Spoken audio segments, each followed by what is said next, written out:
जय मसीह की। स्वागत है आपका आज के भक्ति वचन पर। हम दूसरे थिस्सलुनीके के तीसरे और आखिरी अध्याय का अध्ययन कर रहे हैं। आज चौथा दिन है। हम यहाँ पिछले 2 दिनों में देखा कि पौलुस काम न करने के खतरे और काम के मूल्य और महत्व को बता रहा था।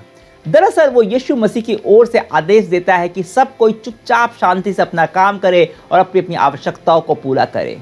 पर एक पद था जिसके बारे में हमने चर्चा नहीं की थी, क्योंकि यह उस समय थोड़ा सा अजीब सा लग रहा था। अगर आप पद 6 को पढ़ेंगे तो उसमें पौलुस ने यीशु मसीह के नाम पर एक और आज्ञा दी थी। प्यारो, हम आपको अपने प्रभु यीशु मसीह के नाम पर आदेश देते हैं कि आप उन भाई बहनों से अलग रहें जो काम नहीं करते और उस परंपरा के अनुसार नहीं चलते जो आप लोगों को हमसे प्राप्त हुई है। एक दूसरे अनुवाद में उचित जीवन नहीं जीता के स्थान पर लिखा है काम नहीं करते, और ये सारे पद उनके विषय में ही है जो काम नहीं कर रहे हैं या काम करना नहीं चाहते और मंडली के ऊपर अपने भरण पोषण के लिए निर्भर हो गए हैं। पर ऐसे लोगों से दूर रहना यह एक मसीह के रूप में थोड़ा सा अजीब लगता है। पर पद 13 से 15 में इसका तात्पर्य साफ हो जाता है। मैं पढ़कर आपको सुनाता हूं, ध्यान दीजिए। किंतु हे भाइयों, जहां तक तुम्हारी बात है, भलाई करते हुए कभी थको मत। इस पत्र के माध्यम से दिए गए हमारे आदेशों पर यदि कोई न चले तो उस व्यक्ति पर नजर रखो और उसकी संगति से दूर रहो ताकि उसे लज्जा आए। किंतु उसके साथ शत्रु जैसा व्यवहार मत करो, बल्कि भाई के समान उसे चिताओ। अब पौलुस कह रहा है कि वह व्यक्ति जो इस पत्र के आदेशों के अनुसार अपने आप को नहीं बदलता, अब भी आलस का अकर्मण्य जीवन जीता रहता है, मंडली पर आश्रित रहते हुए काम करना नहीं चाहता, ऐसे व्यक्ति से संगत न रखो। पर यह सुनने में प्रेमपूर्ण नहीं लगता। यीशु ने कहा था कि अपने शत्रुओं से भी प्रेम करो, और यहाँ पौलुस कह रहा है एक विश्वासी जो आलसी है, आदेश के बावजूद काम करना नहीं चाहता, उससे संगत ना रखो। यह क्या प्रेमपूर्ण व्यवहार है? कुछ लोग कहेंगे यीशु मसीह ऐसा नहीं करते, पर अगर आप मत्ती में पढ़ेंगे तो जहाँ यीशु ने अपने शिष्यों को प्रचार के लिए भेजा था, तो उन्हें निर्देश दिया था कि जो लोग उनका स्वागत ना करें, उन लोगों के गांव की धूल को भी पैरों से झाड़ लो और उनके साथ संगत ना करो। अब यहाँ हमें इस पद की संगत न करने वाले निर्देश को थोड़ा अच्छे से समझने की आवश्यकता है। देखिए, ऐसे लोगों के साथ संगत न रखने का मतलब यह बिल्कुल भी नहीं है कि आप उनसे बात भी न करो या फिर उन्हें बदलने का आमंत्रण ना दो। पर इसका मतलब यह है कि एक सीमा के बाद इनको मंडली की सहभागिता से थोड़ा दूर रखो। अगर एक छोटा समूह है प्रार्थना का, उससे दूर रखो। मतलब ऐसे लोगों के साथ एक गहरी आत्मीय दोस्ती और सहभागिता असंभव है। जैसे मान लीजिए, अगर सहभागिता के अंदर आपको कुछ महत्वपूर्ण निर्णय लेने हैं तो आप शायद इनको उसमें आमंत्रित नहीं करोगे। वैसे प्रार्थना कर रहे हो तो बिल्कुल करोगे। पर क्यों पौलुस ऐसा करने को कह रहा है? इसके 2 कारण हैं। एक यह है कि यह आपके लिए अच्छा है, और 2 यह उसके लिए भी अच्छा है। हमारे लिए अच्छा क्यों है? क्योंकि ऐसे लोगों से दूर रहना, संगत ना करना हमारे लिए अच्छा है। पौलुस यहाँ उनके विषय में बात कर रहा है जो बार बार समझाने के बावजूद, चेतावनी के बावजूद अपने व्यवहार को, आचरण को, अपने जीवन को बदलने के लिए तैयार नहीं है। यहाँ पिछले पदों में पौलुस असली लोगों को आलसी लोगों को समझा रहा था कि उनके लिए काम करके अपनी आवश्यकता को पूरा करना कितना महत्वपूर्ण है। वह कुछ लोगों को आलस त्याग कर एक कर्मठ जीवन जीने के लिए कह रहा था। अपने पिछले पत्र 1 थिस्सलुनीके में भी उसने इस बात को एक पवित्र जीवन जीने के प्रसंग में कहा था। इस बार उसने इसी बात को अधिक कठोरता से फिर से कहा, अपना ही उदाहरण दिया, यीशु मसीह की ओर से आदेश दिया। फिर भी अगर कोई बदलने को तैयार नहीं है तो पौलुस कह रहा है कि तुम लोगों के लिए बेहतर है कि एक समय के बाद ऐसे लोगों से दूर रहो। क्यों? क्योंकि ऐसे लोग दूसरों पर दुष्प्रभाव डालते हैं। आपको लग सकता है कि मेरे पास काफी ताकत है अपनी, मैं किसी के प्रभाव में नहीं आऊंगा। पर परमेश्वर कहते हैं नहीं, आप में वो ताकत नहीं है। मैं अपने चारों ओर के लोगों से प्रभावित होता हूं, और एक विश्वासी का जीवन जीने का मतलब यह भी है कभी कभी कि मैं अपने आप को कुछ चीज़ों से, कुछ व्यक्तियों से दूर रखूं, क्योंकि बहुत आसान होता है प्रलोभन में पड़कर देखा देखी किसी की गलत काम की तरफ आकर्षित होना। और अगर आपको लगता है कि आपके साथ ऐसा नहीं होगा तो यह आपका अहंकार बोल रहा है, क्योंकि हम में से हर कोई आसानी से प्रभावित हो जाता है। इसलिए हमें अपने आसपास सही नमूने चाहिए। हम बच्चों को सिखाते हैं ना कि गलत लोगों से दोस्ती ना करो, क्योंकि हम जानते हैं संगत की ही रंगत होती है। गलत दोस्ती उन्हें गलत राह पर ले जा सकती है। पर आपको लगता है क्योंकि आप व्यसक हो, आप में कोई प्रतिरोधक क्षमता आ गई है, तो ऐसा बिल्कुल भी नहीं है। इसलिए अगर ऐसे व्यक्ति को जो अपने जीवन को बदलना नहीं चाहता, कई बार समझाने पर भी और वह गलत राह पर चलने के लिए आतुर है, तो आपके लिए सही यही है कि उससे थोड़ी सी अब दूरी बना लो। हाँ, मैं उससे बातचीत रखूंगा, जरूरत पड़ने पर उसकी मदद भी करूंगा, पर उस तरह की दोस्ती नहीं जैसे कि पहले हुआ करती थी, क्योंकि तुम गलत राह पे जा रहे हो और बदलने को तैयार नहीं हो। तो ऐसे लोगों से संगत न करना आपके लिए अच्छा है, पर उनके लिए भी सही है। और इन पदों में पौलुस इसी बात पर जोर दे रहा है। वह कहता है उसकी संगत से दूर रहो ताकि उसे लज्जा आए। इस बात से लज्जा है कि मैं अब सहभागिता का उस प्रकार से हिस्सा नहीं हूं, मेरा मंडली में उस प्रकार से स्वागत नहीं है, खासतौर से उस समय जब गहरी अंतरंग सहभागिता और प्रार्थनाएं होती हैं, ताकि उन्हें अपने व्यवहार पर लज्जा आए, शर्म आए।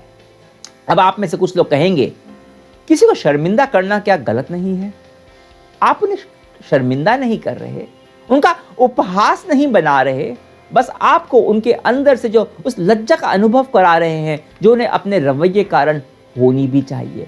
क्योंकि अगर आप ऐसा नहीं करते हो और ऐसा दिखाते हो जैसे कि सब कुछ सही है, तो आप समाधान का नहीं, समस्या का हिस्सा बन जाते हो। आप उनको लज्जा के अनुभव होने से बचाकर यह समझने से रोक रहे हो कि वह गलत कर रहे हैं। वह केवल खुद को ही हानि नहीं पहुंचा रहे, वह दूसरों का सरदर्द भी बने हुए हैं। और ऐसे में सबसे सही और प्रेमपूर्ण यही है कि आप उन पर ध्यान देना छोड़ दो। आपने कभी छोटे बच्चों को देखा है जो अपनी ओर ध्यान आकर्षित करने के लिए बिना वजह से दहाड़े मार मार कर रोने लगते हैं, ताकि उसकी माँ आए और उसे गोद में उठा ले? और उनके ऐसा करने से जितना अधिक उनके माँ बाप उनको ध्यान देते हैं, उसकी यह आदत और ज़्यादा बढ़ती जाती है। और एक समझदार माँ बाप वही होता है, वो जानता है कि अगर बच्चे की इस आदत को सुधारना है तो उसके रोने को नज़रअंदाज करना पड़ेगा। ध्यान ना दो, जब भी वो केवल ध्यान आकर्षित करें, ये रो रहा है, उस पर ध्यान ना दो, क्योंकि अगर हर बार रोने पर उसे गोदी में उठा लेंगे तो वह अपनी आदत को नहीं बदलेगा। इसके विपरीत वह और अधिक ऐसा करने लगेगा। अब मैं जानता हूं कि आप में से कुछ लोग सोच रहे होंगे कि अगर मैं उसका दोस्त नहीं रहूंगा तो वे लोग बदलेंगे कैसे? मैं ही तो उनके जीवन में एक रोशनी हूं, एक किरण हूं मैं। अब जो मैं बोलने जा रहा हूं, हो सकता है कि आपको बुरा लगे, पर यह भी आपका अहंकार बोल रहा है। किसी को बदलने के लिए आपकी या मेरी आवश्यकता नहीं है।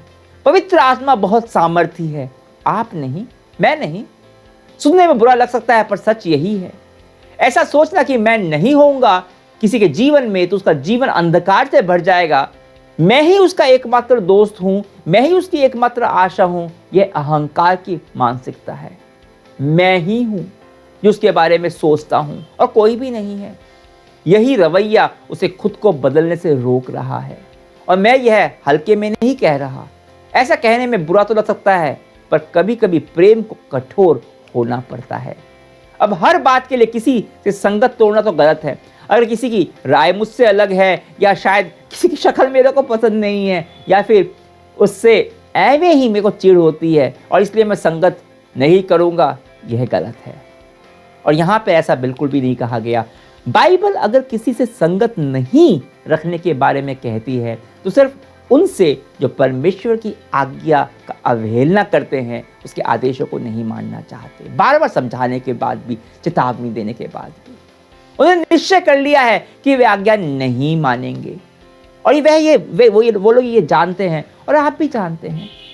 और यह कैसे करना है, कैसे किसके साथ संगत के तरीके को बदलना है ताकि उसे अपनी गलती का एहसास हो, इन पदों में यह भी स्पष्ट है।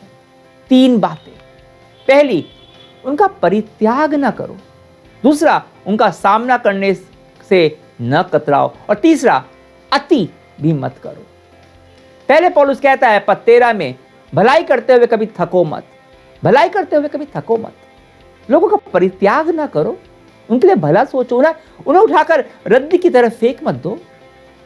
यहां वो बात है भी नहीं।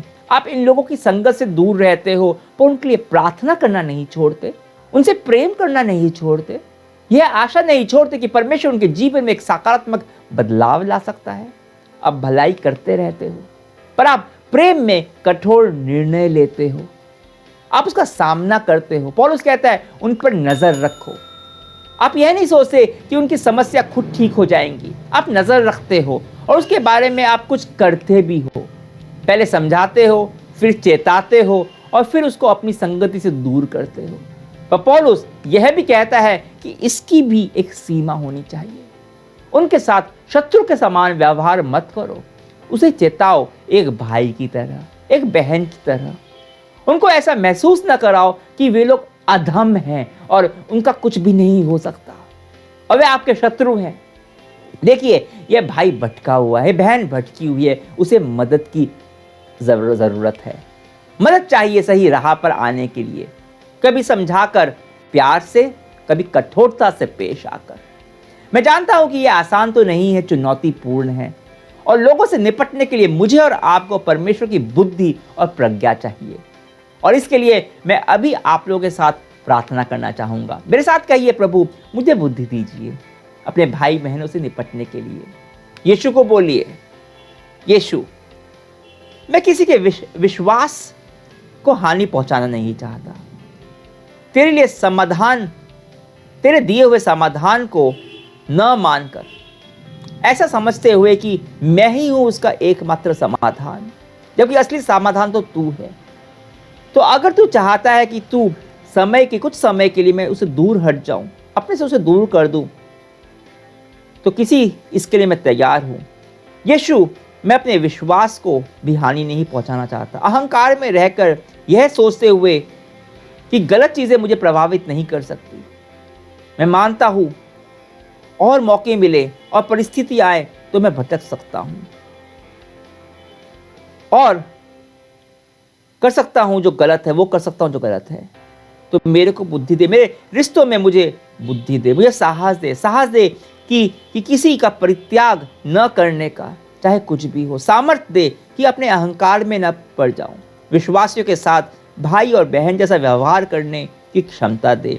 और अगर मैं कहीं तेरे आज्ञा को नहीं मान रहा हूं और कोई तेरा दास मुझे इस बारे में बताता है या तेरा वचन बताता है, तो मेरे कानों को इसके लिए खुला रख, मेरे दिल को इसके लिए खोल, ताकि मैं अपने आप को बदल सकूं।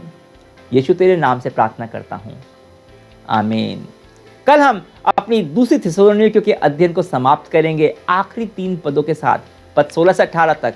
तब तक के लिए आज्ञा दीजिए। परमेश्वर की महिमा हो।